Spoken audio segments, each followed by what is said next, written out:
Hello, c'est Vanessa de Vanata Yoga. Bienvenue dans ce nouvel épisode de podcast où je vais te parler clairement de ce que j'aurais aimé savoir quand j'étais débutante, avoir aussi quand j'étais débutante en yoga, mais aussi et surtout pourquoi j'aide les débutants aujourd'hui dans le yoga. Déjà, la première chose, si tu ne connais pas mes débuts dans le yoga, je t'invite à écoutez l'épisode Ma rencontre avec le yoga, d'un besoin physique à un soin physique et mental. Dans cet épisode, je te partage vraiment comment j'étais avant le yoga, comment j'ai rencontré le yoga pour le coup, et qu'est-ce que ça m'a apporté en fait les premiers mois de ma rencontre avec le yoga. Et aujourd'hui, du coup, je vais te parler un peu plus d'autres choses aussi, mais je vais aussi te rappeler des petites choses comme ça. Si tu ne connais pas ma vie, tu la sauras un petit peu plus. Bref, du coup, qu'est-ce que j'aurais aimé savoir quand j'ai débuté le yoga? Déjà, la plus grosse, méga chose, le yoga, on l'apparente à une pratique seulement physique, c'est ok. Mais du coup, dans cette pratique physique, on se sert de tout notre corps, on appuie sur tout notre corps, on bouge avec notre corps, quoi, quand même. C'est notre corps physique qui prend. Et le truc, c'est qu'en fait, on m'a jamais appris les actions clés dans les postures. On m'a jamais dit, par exemple, d'enfoncer mon index, la base de mon index bien fort dans le tapis pour éviter les tendinites au poignet. Quand j'ai les mains au sol, bien sûr. Des choses comme ça, en fait. Et c'est tout bête pour certains.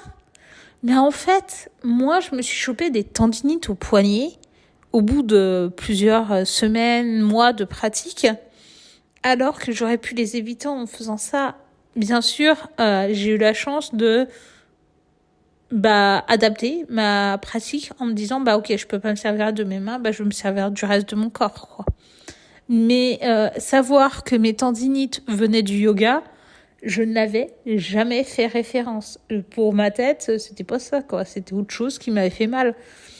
Et bien sûr, c'est le yoga qui m'a réparé, entre guillemets, puisque j'ai découvert des pratiques de renforcement du poignet, des exercices grâce à ma formation de prof de yoga, et ça m'a clairement aidée. J'ai jamais eu une seule douleur au poignet depuis et aucune blessure depuis parce que j'ai les bonnes actions clés dans mes postures, que je sais bien me positionner, etc. Et du coup, maintenant, mon corps a des réflexes, clairement. Et voilà, donc ça, c'est vraiment pour moi la grosse faille, la méga faille du yoga et des pratiques, en fait. Voir les actions clés dès le début, dès le premier cours, c'est le plus important. La deuxième chose que j'aurais aimé avoir en étant débutante, je vais dire aussi le matériel, chose qu'on n'y pense pas toujours, mais quand tu débutes le yoga, on te dit viens avec un tapis, une tenue confortable et basta, quoi. Ouais, mais en soi, quand t'es pas souple, quand t'as des soucis aussi, des douleurs au genou, quand tu t'appuies dessus, des choses comme ça, personne t'indique que des briques, un pad, c'est du matériel pour pratiquer et pour t'aider en tant que débutant à aller dans des postures, en fait. On ne devrait jamais avoir un problème parce qu'on n'est pas souple ou quoi que ce soit.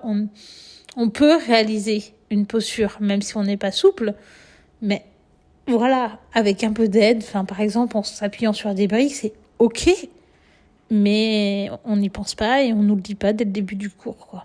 Dès le début de notre yoga. Ensuite, du coup, moi, clairement, j'ai 4 briques au total, mais parce que je m'en suis racheté pour ma pratique perso. Et je m'en passe pas. Elles sont toujours à côté de moi à chaque cours, au cas où. Et puis, je voyage en van, etc. Mais j'ai carrément mes briques, mon pad, j'ai mon tapis de yoga, nettoyer mon tapis de yoga, j'ai tout pour. Voilà, j'ai vraiment le package de yoga, en fait, pour pouvoir pratiquer comme il faut et de manière à l'aise, confortable. On n'est pas là pour souffrir, quoi. Ensuite, la troisième chose que j'aurais aimé savoir, c'est surtout que le yoga, c'est pas une pratique qu'on fait que sur le tapis, ce n'est pas qu'une pratique physique. Le yoga englobe plein d'axes, en fait, de travail, entre guillemets. Et quand on dit l'art de vivre du yoga, c'est une réalité. C'est pas un truc tombé du ciel comme ça en disant il y a une philosophie de vie derrière, etc. Non, c'est vraiment une réalité. Sauf qu'en fait, ce qu'on se transmet et l'image qu'on voit le plus, parce que même les profs, les élèves, tout le monde fait comme ça, c'est quand on voit d'abord une pratique physique sur le tapis. On ne voit pas toujours les respirations. On en prend conscience maintenant. Mais du coup, une pratique physique sur le tapis commence d'abord par se recentrer. Ensuite, on bouge notre corps. Et après, on finit toujours par une respiration, une méditation. Parfois, les personnes peuvent utiliser un mantra, comme le son Om. Mais il faut savoir que Om, c'est un mantra. Parce que clairement, moi, on me l'avait jamais dit.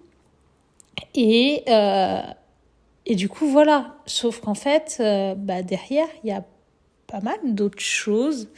Et savoir qu'en fait, il faut juste rester ouvert, c'est cool, en fait.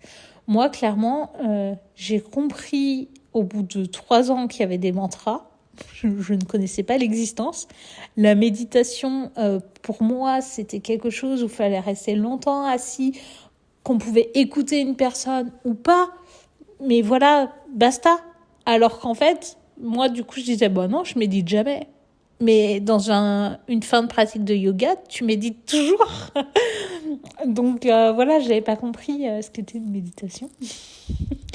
Et ouais, les mantras, ça a changé ma vie clairement. Donc voilà. D'ailleurs, si tu ne sais pas ce que c'est un mantra, ça va être une phrase, un mot, quelque chose qui va être prononcé généralement donc en sanskrit, qui est la langue principale du yoga. Et le truc, c'est qu'en fait, le mantra peut avoir rapport soit à une déité, c'est-à-dire un dieu ou une déesse, soit autrement autre, et a toujours un message. Par exemple, un mantra qui va parler de Saraswati, ça va être tout ce qui va être, du coup, c'est la déesse de la créativité, de l'art, de la communication. Du coup, voilà, ça va être lié vraiment des mantras liés à ça qu'on va pratiquer. Tu vas avoir des mantras qui vont être plutôt vers Shiva. On va chanter, par exemple, Shiva Shambho. Shiva Shambho, clairement, c'est pour détruire des cycles, en fait. Et c'est vraiment la fin, tu vois, la fin pour un renouveau. Voilà, va avoir des pratiques, enfin des mantras qui vont être, par exemple, Shima. Shima, c'est un mantra pour l'amour, en fait, l'amour de soi, l'amour des autres, très puissant. Il y a des mantras pour l'abondance qui peut être financière, l'abondance, quoi. Du coup, voilà, il y a vraiment des mantras pour toutes les occasions. Il suffit juste de les pratiquer. Et comme ça, tu peux te dire comment une chanson peut m'apporter l'abondance. C'est débile. Mais finalement, quand tu mets l'intention d'avoir de l'abondance, que tu chantes le mantra 1 fois, 2 fois, 3 fois, enfin bref, plein de fois, au fur et à mesure, tu as quelque chose qui se passe. Et un peu inexpliqué, quoi. Mais finalement complètement expliqué. Mais il y a quelque chose qui se passe et ça vient à toi. Voilà. Et ça, moi, On me l'a dit, après 3 ans de pratique, que ça existait, que c'était du yoga. Pardon, c'est du yoga de chanter. Du coup, voilà.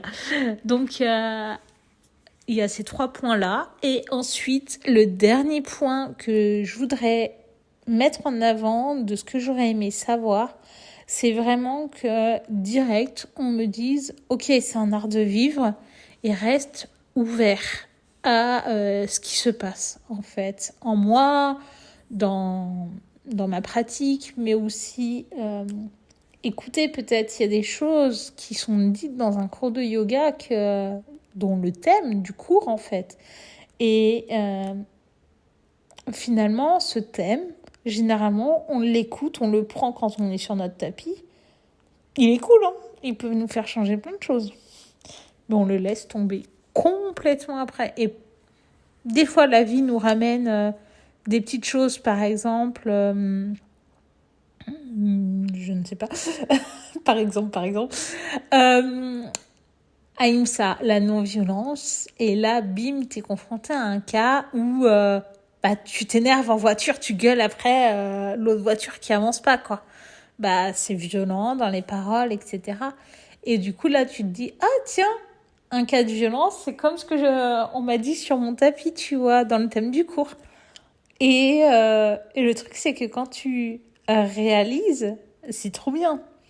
Mais 99% du cas, t'oublies le thème du cours. Moi, perso, je me rappelle des thèmes de cours de certains profs et d'autres, pas du tout. Même une journée après, même si tu me disais à la sortie du cours, c'était quoi le thème ? Alors là.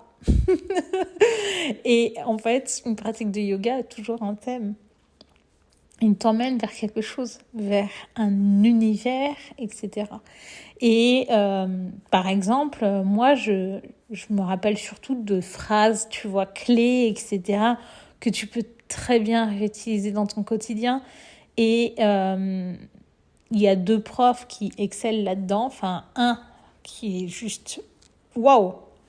Moi, je parle pas anglais d'ailleurs, mais j'étais bouche bée à prendre des cours avec lui. C'est Chris Chavez, qui est un professeur en fait de yoga, donc en anglais, qui est de Istanbul. Et Chris, clairement, ses cours de yoga, à chaque fois, il y a un thème, mais genre 1 mois, 2 mois après, tu te souviens du thème.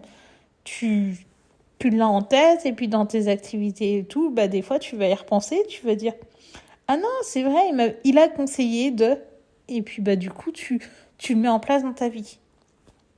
Le truc, c'est que, voilà, il y a lui. Il y a aussi Mathieu Boldron qui répète des phrases et que tout le monde connaît par cœur quand on prend des cours avec lui. Voilà, cette semaine, j'ai parlé avec une autre élève de Mathieu et à un moment, elle me dit comme ça, elle me dit « Mais rappelle-toi, Mathieu, il dit toujours... » Et en fait, il dit toujours, c'est par rapport à son thème de cours, il va te dire ça. Et du coup, tu vois, ça nous reste, et ça nous reste à tous. Et moi, je trouve ça juste formidable. Mais si tu me demandes, il y a eu quoi comme thème ? T'as appris quoi pour mettre dans ta vie au tout début ? En fait, j'en sais rien. Mais vraiment. La philosophie du yoga à mes débuts, je savais pas qu'il y avait... Enfin, j'avais pris conscience qu'il y avait différents styles parce que j'ai été faire un stage de yoga et qu'il y avait plein de styles proposés dans le studio auquel j'étais. Mais je comprenais archi à rien du tout. Enfin, on me parle de Ashtanga, de Vinyasa, etc. Moi, les gars, je fais du Hatha Yoga. D'après ce qui est écrit, c'est quoi la différence ? J'en sais rien. Surtout que j'ai été dans le cours de Vinyasa. J'étais là. Mais pourquoi il y a une différence entre le Vinyasa et le Hatha, là ? Parce que je comprends pas. Enfin, du coup, voilà. Donc, j'ai un peu dévié, mais le truc, c'est que... Voilà. J'étais vraiment dans mon petit monde avec mon prof, mais ce qui se passait, c'était sur mon tapis. Et en dehors, j'avais que dalle, quoi. Et puis, j'étais complètement fermée, on va dire. Parce que si je m'en rappelle plus, c'est aussi que j'écoutais pas. Donc voilà, juste rester ouvert. Et ouais, ça c'était important pour moi de le savoir. J'aurais vraiment aimé parce que je pense que j'aurais évolué encore plus vite. Du coup, pour résumer, en soi, les 4 choses que j'aurais aimé savoir, avoir quand j'ai commencé le yoga, c'est déjà les actions clés des postures pour pas me blesser, pour être vraiment bien. La deuxième action, c'est du bon matériel. De savoir voilà, qu'il faut des briques, un pad. Même, d'ailleurs, j'ai pas dit, mais mon tapis, moi, il glissait à balle. Enfin, je préférais faire le yoga carrément dans l'herbe que de le faire sur mon tapis. Ça craint. Du coup, voilà. Donc, le matériel. Aussi, du coup, savoir que le yoga, c'est un monde de plein de pratiques différentes. Et de savoir qu'il faut rester ouvert parce que oui, le yoga, c'est un art de vivre, une pratique qui va au-delà de son tapis, mais quand on ne le sait pas, on n'y fait pas attention et du coup, on ne l'amène pas totalement dans sa vie, quoi. Voilà, ça c'était ce que j'aurais aimé savoir. Maintenant, pourquoi j'aide aussi les débutants ? Tout simplement, en fait, quand on débute, on ne sait pas si ça va nous plaire. Du coup, déjà, on va sur YouTube, on prend une vidéo dite pour débutants, ou autrement, on va aller à un cours de yoga avec une prof, ou dans un studio, en se disant, je suis débutant, je vais prendre un cours de débutant, je commence maintenant, enfin, ça va le faire, quoi. Sauf qu'en fait, bim, on voit pas les actions clés, c'est pas un cours qui est pour débutant, hein. On te prend pas parce que tu n'as jamais fait de yoga, donc on va prendre les bases. T'es mélangé avec d'autres personnes qui, eux, ont déjà sûrement les bases. En plus de ça, sur YouTube, tu sais pas sur quoi tu vas tomber. Enfin, moi, je me rappelle clairement que j'avais pris une vidéo pour débutantes et on m'a envoyé dans un arm balance. Un arm balance, c'est une posture sur les mains, quoi. Uniquement sur les mains. Non. Tu peux pas quand t'es débutant, je savais même pas ce que c'était, comment positionner mes mains au sol. Du coup, non. Voilà, je trouve qu'il y a peu d'explications aussi dans des vidéos de temps en temps sur YouTube et tout, et ce qui fait que potentiellement, tu t'as pas les actions clés. Et du coup, moi, je trouve ça super dommage. Alors que, oui, on sait pas si ça va plaire. Moi, je sais que je propose un programme sur 6 mois, du coup, pour vraiment acquérir les fondamentaux du yoga. Donc, tout ce que je t'ai cité avant, ce que j'aurais aimé savoir, elles ont tout ça sur un plateau d'argent, j'ai envie de dire. Mais pour moi, c'est utile de commencer sereinement le yoga et ensuite... Ensuite, si on a envie de prendre la liberté d'aller regarder des vidéos YouTube, etc., on peut, parce qu'on connaît les bases, on connaît comment faire les postures, et du coup, c'est plus facile. Voilà. Ce que je pensais aussi, c'est pourquoi j'aide les débutants, c'est aussi parce que j'ai remarqué qu'en fait, quand on allait, par exemple, dans un cours, où on ne sait pas si c'est fait pour nous, etc. On ne sait pas le niveau. Mais du coup, souvent, en fait, on se sent mal à l'aise. On est en mode, je suis pas sûre de moi. Je me mets plutôt au fond de la salle. Je me cache. Parce que, j'ai pas envie non plus que les gens ils se moquent de moi puisque je ne connais pas. Le prof, en fait, des fois, en plus, il pratique pour lui et puis il vient pas te corriger, pas te regarder. Du coup, tu te poses la question, est-ce que j'ai bien fait finalement mes postures ? Est-ce que c'était bon ? Et du coup, moi, c'est vraiment quelque chose que j'ai vécu.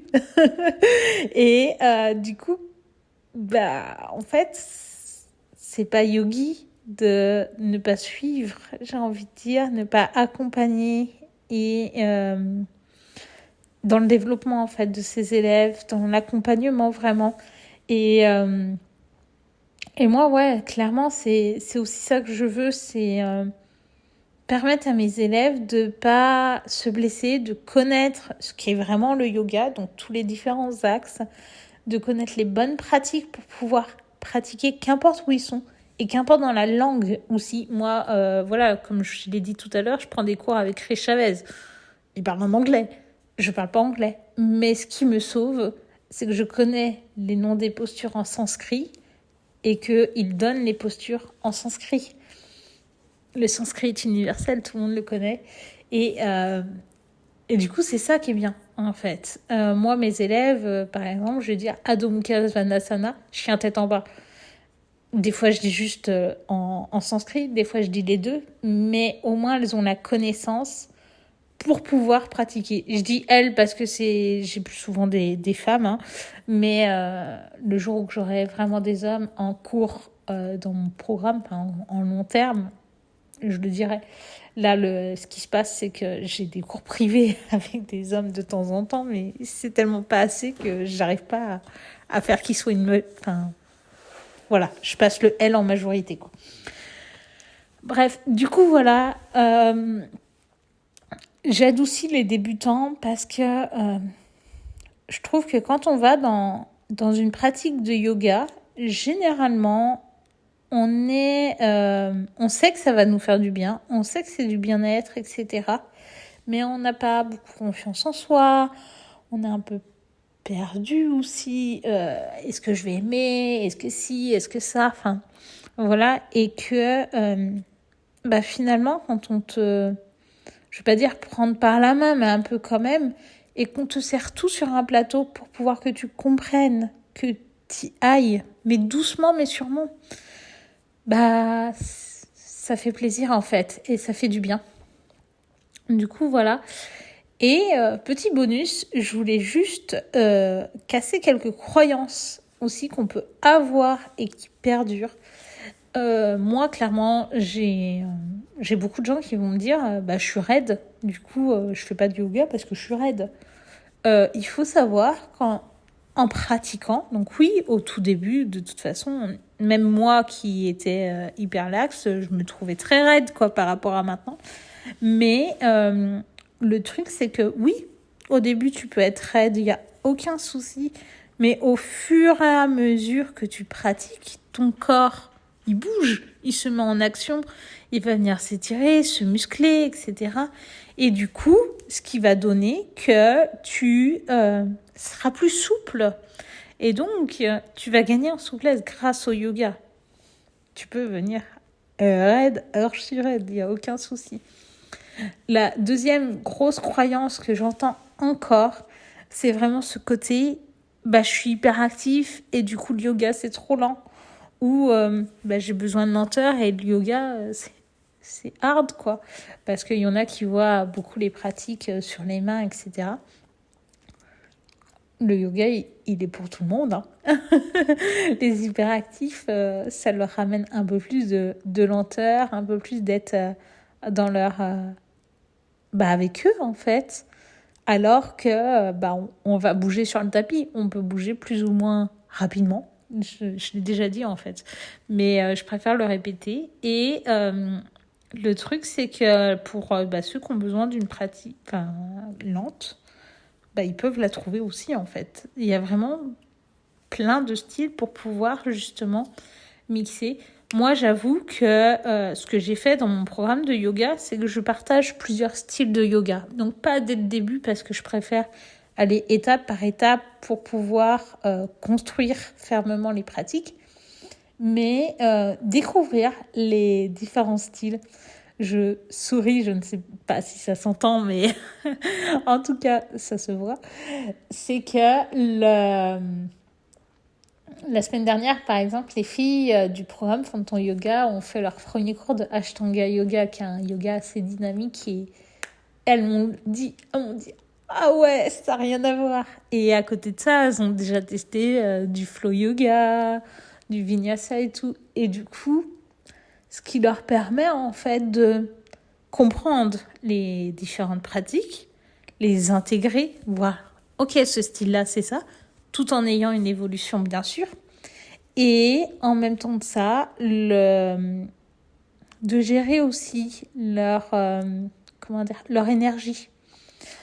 Du coup, de voir, ok, là, c'est une pratique plutôt douce, calme, etc. Du coup, je le sais que maintenant, j'en ai besoin quand je fais ça. Là, c'est une pratique énergique.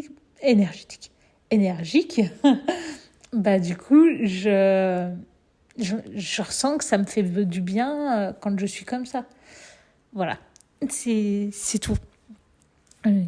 Elles permettent de rester ouvertes d'ailleurs. Et du coup, la troisième chose la plus importante pour moi, c'est vraiment quand on débute, et puis même tout le temps, c'est qu'on a l'impression qu'on n'a pas besoin de se faire accompagner réellement. Des vidéos sur YouTube, etc. Peuvent nous suffire. Ok, maintenant je connais le yoga, etc. Je peux faire une pratique toute seule. Longtemps. Et oui, je parle de moi en même temps. Et en fait, l'accompagnement dans le yoga est super important pour rester ouvert, découvrir aussi d'autres aspects, mais surtout, en fait, d'avoir des corrections. Généralement, on va tellement pratiquer que on perd les bases et il faut constamment venir les retrouver en mode piqûre de rappel. Du coup, voilà. C'est tout. Se faire accompagner, même prendre des fois, quelques cours avec quelqu'un. Tu te dis, ah ouais, c'est vrai. Ah, elle fait ça comme ça, ok. Et du coup, ouais, ça permet vraiment d'intégrer plus. Et en plus, ça intègre sur le tapis, mais hors du tapis aussi, puisque peut-être ça va te donner des petits tips. Voilà. Moi, je sais que j'ai ma manière à moi d'accompagner mes élèves, où j'ouvre vraiment sur tout.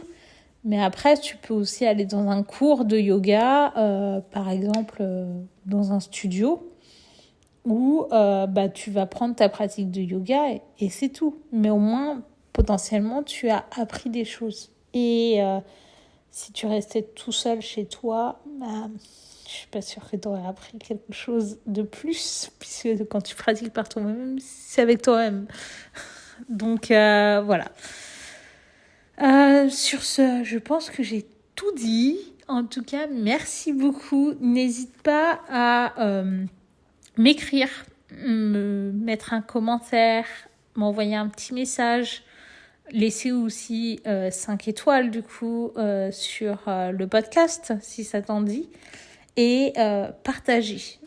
En fait, je te rappelle tout ça parce que tout bonnement, on a tous besoin d'un petit coup de pouce.